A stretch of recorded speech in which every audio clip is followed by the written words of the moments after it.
মানে কৃষ্ণ প্রেমের জন্য কান্না করেছে, কান্না করে পুকুরে জল ফেলে, সে পুকুরে ভর্তি করে, হ্যাঁ, এই জলটা জল এখনো সেই চোখের জলের যে স্বাদ লবণাক্ত, সেই জলের স্বাদটা এখন পর্যন্ত সেরকমই আছে।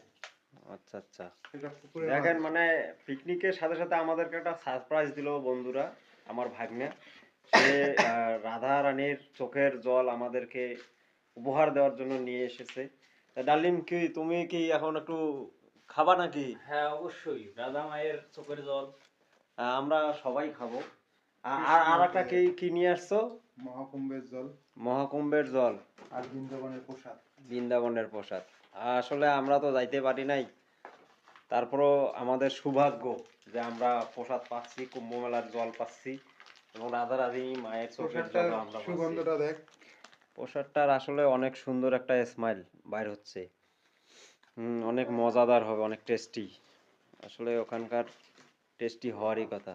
তাহলে ডালিম মুখ দাও দেখি। ডালিম খেয়ে একটু বলুক কেমন লাগতেছে। কি খবর ডালিম? বৃন্দাবনের প্রসাদের অনেক স্বাদ, আচ্ছা, অনেক সুস্বাদু। হ্যাঁ, এবার আমিও একটু স্বাদ গ্রহণ করব। জয় জগন্নাথ। আসলে অনেক সুন্দর আছে তো, সেই স্বাদ, অমৃত অমৃত অমৃত অমৃতর মতোই প্রায়। অনেক অনেক ধন্যবাদ তোমাকে। এবার আমরা একটু ওই যে রাধারানী মায়ের জল টেস্ট করব। তো দেখি, শুরু করি। দেখি, এই রাধারানী মায়ের জল, চোখের জল আর কি। এখন আমি একটু টেস্ট করে দেখবো। গেছিলে না কেউ দিছে? নিয়ে আসছে এক দাদা।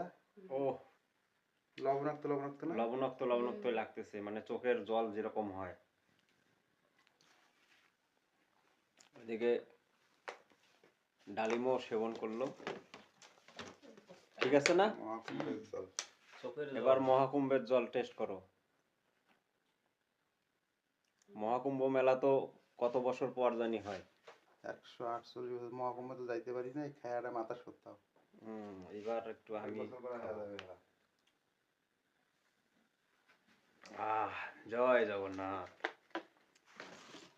অনেক অনেক ধন্যবাদ তোমাকে।